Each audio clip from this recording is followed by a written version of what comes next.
दोस्तों Jayaprakash power ventures limited की बात करें तो स्टॉक के अंदर आज प्रॉफिट बुकिंग शुरू हो चुकी है और दूसरी तरफ जेपी एसोसिएट में भी आज प्रॉफिट बुकिंग हो रही है। और सिर्फ जेपी पावर की बात नहीं, दूसरे भी जो पेनी स्टॉक जो लगातार दौड़ रहे थे वहाँ पे आज प्रॉफिट बुकिंग दिखाई दे रही है। इसके बीच वजह है बाजार में गिरावट। आज बाजार में दबाव देखने को मिल रहा है, ऐसे में कुछ प्रॉफिट बुकिंग तो आएगी और मैंने भी लगातार कहा है कि प्रॉफिट बुक आपको करनी चाहिए अगर आप शॉर्ट टर्म और मिड टर्म इन्वेस्टर है और अगर आपके पैसे कम समय में डबल हो रहे तो पैसा तो आपको निकालना ही चाहिए। अब यहाँ पे आगे की क्या संभावना बन सकती है, तो जेपी पावर के अंदर क्या क्या पॉजिटिव संभावना है और क्या इसके नेगेटिव पहलू उसको समझेंगे। साथ में आज जो बड़ी डील हुई है उन डील को डिस्कस करेंगे जिससे आपको अच्छे से समझ में आएगा कि बड़े फंड हाउस का रुझान क्या है इस समय स्टॉक को लेकर। ये छोटा पेनी स्टॉक एक बड़ा धमाका कर सकता है। इसके पीछे वजह यह है कि लगातार मैनेजमेंट कोशिश कर रहा है कि पूरा कर्ज खत्म किया जाए। साथ में आने वाले समय सरकार की तरफ से भी ये क्लियर कर दिया गया है कि जो थर्मल पावर प्लांट है उसकी कैपेसिटी को बढ़ाया जाएगा, वो तो फिलहाल बंद नहीं किया जाएगा। यानी आने वाले 2030 तक एक गोल्डन अपॉर्चुनिटी आपके पास और ये स्टॉक सारे मल्टीबैगर बन सकते हैं। वैसे भी स्टॉक आप देख सकते हो कि 100 के ऊपर ट्रेड किया करता था 2008 के पहले, तो क्या फिर से ये 3 डिजिट में जा सकता है, जानने की कोशिश करेंगे इस वीडियो के माध्यम से। लेकिन फ्रेंड उससे पहले अगर आप पहली बार हमारे चैनल पे आए तो चैनल को सब्सक्राइब कर दीजिए, एक बेल आइकॉन दबा दीजिए ताकि जब भी नया वीडियो बने पहला नोटिफिकेशन आपको मिले। वीडियो पसंद आए तो लाइक से जरूर कीजिए। चलो फ्रेंड्स वीडियो स्टार्ट करते हैं। मैं हूँ आपका दोस्त SB दवे और हमारे अपने चैनल ऑनलाइन कमाई में आपका बहुत बहुत स्वागत है। सबसे पहले बाजार की बात करें तो देख सकते हो कि BSE सेंसेक्स 65,782 के स्तर पर है, जहाँ पे 199 पॉइंट की गिरावट है। 0.30% डाउन है BSE सेंसेक्स। 3 बजे का टाइम है, अभी बाजार आधा घंटा बाकी है। काफ़ी ज़्यादा दबाव दिखाई दे रहा है। निफ्टी एनर्जी में भी गिरावट है। 28,314 के स्तर पे 132 पॉइंट की गिरावट है, यानी 0.47% की गिरावट है। तो देख सकते हो कि निफ्टी एनर्जी में भी गिरावट है। इसका असर जेपी पावर में भी कुछ देखने को मिला।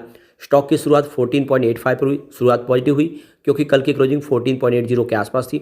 इंट्राडे में 15.10 का हाई भी बना, यानी आज फिर से 15 के स्तर को छुआ। लेकिन प्रॉफिट बुकिंग की वजह से स्टॉक नीचे आए, 14.40 का लो बना, लेकिन इस समय 14.60 के आसपास, जहाँ पे 1.35% की गिरावट देखने को मिली है। वॉल्यूम काफ़ी ज़बरदस्त है। पिछले एक महीने पहले इसका 33 करोड़ का वॉल्यूम था। 10 करोड़ की डिले उठाई गई थी। 1 वीक पहले 21 करोड़ का वॉल्यूम था। 9 करोड़ की डिले उठाई गई थी और कल 22 करोड़ का ज़बरदस्त वॉल्यूम था। 10 करोड़ की डिले उठाई गई थी और आज भी देख सकते हो कि 2:30 बजे के आसपास 17 करोड़ का वॉल्यूम हो चुका है। पूरे बाजार में वॉल्यूम के मामले में नंबर 5 पे है। तो वॉल्यूम में देख सकते हो टॉप 5 में जगह बनाई हुई है और काफ़ी तेज़ी से स्टॉक की परफॉर्मेंस दिखाई दे रही है। लेकिन प्रॉफिट बुकिंग आ चुकी है। 5.15 52 वीक का लो है, हाई 15.30 का है। यानी देख सकते हो स्टॉक ने आज भी उस लेवल के आसपास पहुंचा जहां पे इसकी एक नई 52 वीक की हाई बने। तो कोई बड़ी गिरावट तो नहीं हुआ। और अब ये देख सकते हो कि इसमें थोड़ी प्रॉफिट बुकिंग तो आनी थी। स्टॉक लगातार दौड़ा है, बहुत कम समय में पैसे डबल हुए। आप कह सकते हैं कि इसको 2 महीनों में ही आपके पैसे इसने डबल किए और फंडामेंटली कंपनी बहुत अच्छी है। मार्केट कैप इसका 9,985 के आसपास है। अब देख दो कि 10,000 करोड़ का मार्केट कैप आप छूने को ये तैयार है और देख सकते हो कि इसकी करंट प्राइस 14.60 के आसपास है। अगर आप लो देखें तो इसका 5.15 और हाई 15.3 का है।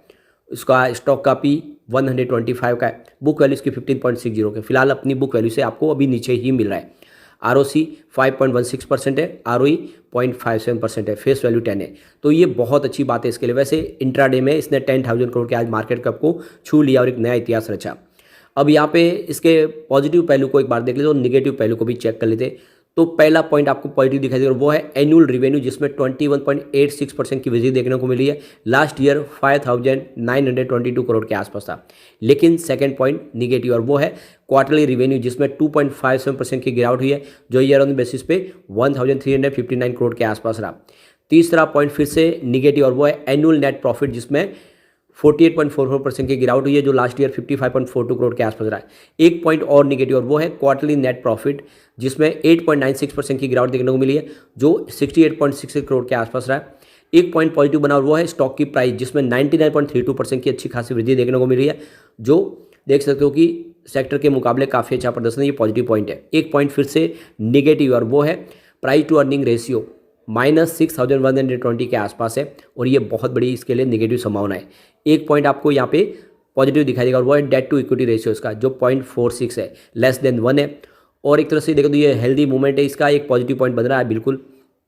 एक पॉइंट नेगेटिव बन रहा है फिर से और वो है रिटर्न ऑन इक्विटी यानी ROE, जो देख सकते हो कि 0.53% है, लेस देन 10% है। और इसीलिए आपको ये निगेटिव पॉइंट दिखाई देगा। यहाँ पे एक पॉइंट आपको पॉजिटिव दिखाई देगा और वो है म्यूचुअल फंड की होल्डिंग इंक्रीज हुई है, यहाँ पे बिल्कुल पॉजिटिव पॉइंट बन रहा है।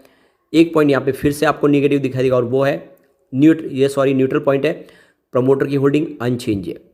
एक पॉइंट यहाँ पे फिर से पॉजिटिव और वो है इंटरेस्ट कवरेज रेशियो जो 2.24 है, हायर देन 1.5 है और इसीलिए पॉजिटिव पॉइंट बनेगा। एक पॉइंट यहाँ पे आपको फिर से निगेटिव बनता हुआ दिखाई देगा और वो है प्रमोटर के गिरवी शेयर करीब 79% के आसपास है। अब यहाँ पे टोटल जो निगेटिव पॉइंट है वो आपको 5 दिखाई देंगे और पॉजिटिव पॉइंट भी आपको 5 ही दिखाई देंगे, यानी पलड़ा देखें तो बैलेंस बना हुआ है, एक न्यूट्रल पॉइंट है।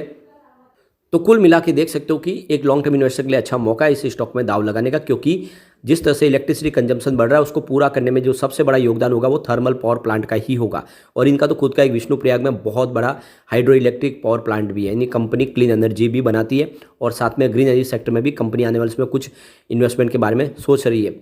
तो ये बहुत बड़ी बात है। इसकी खुद की 2 कोल माइंस है, इसलिए कोल शॉर्टेज का भी इनको प्रॉब्लम नहीं हो रहा इस समय।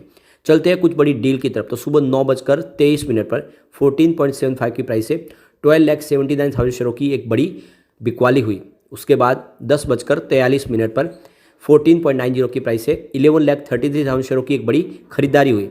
फिर 10:45 पर 14.90 की प्राइस से 11,14,000 शेयरों की फिर से खरीदारी हुई। उसके बाद 10:52 पर 15.05 की प्राइस से 62,26,000 शेयरों की एक बम्पर खरीदारी हुई। उसके बाद 11:15 पर 14.95 की प्राइस से 30,34,000 शेयरों की एक बड़ी बिकवाली हुई। उसके बाद 11:51 पर 14.97 की प्राइस से 25 लाख शेयरों की एक बड़ी बिकवाली हुई। उसके बाद 1:34 पर 14.80 की प्राइस से 14,72,000 शेयरों की एक बड़ी बिकवाली और हुई।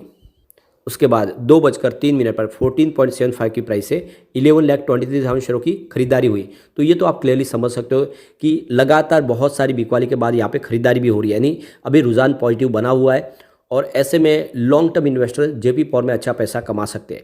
लेकिन अगर आप शॉर्ट टर्म इन्वेस्टर है और आपने अगर 7 रुपये या 8 रुपये के आसपास खरीदारी की है और आपको अच्छा प्रॉफिट मिल रहा है तो आपको प्रॉफिट बुक कर लेना चाहिए। अगर आप पूरा प्रॉफिट बुक ना करें तो कम से कम आप इसमें 50% अपना प्रॉफिट बुक कर सकते हैं, क्योंकि जिस तरह से यहाँ पे देखें तो काफ़ी तेज़ी से दौड़े सब जितने भी पेनी स्टॉक है, आने वाले समय यहाँ पे प्रॉफिट बुकिंग आ सकती है। और उसके पीछे वजह यह है कि जो बड़े फंड हाउस है वो करोड़ों की मात्रा में भारी मात्रा में निवेश करते हैं और जैसे उनको जो उनका प्रॉफिट है वो 20-30% बढ़ जाता है तो वो प्रॉफिट बुक करने को आ जाते हैं।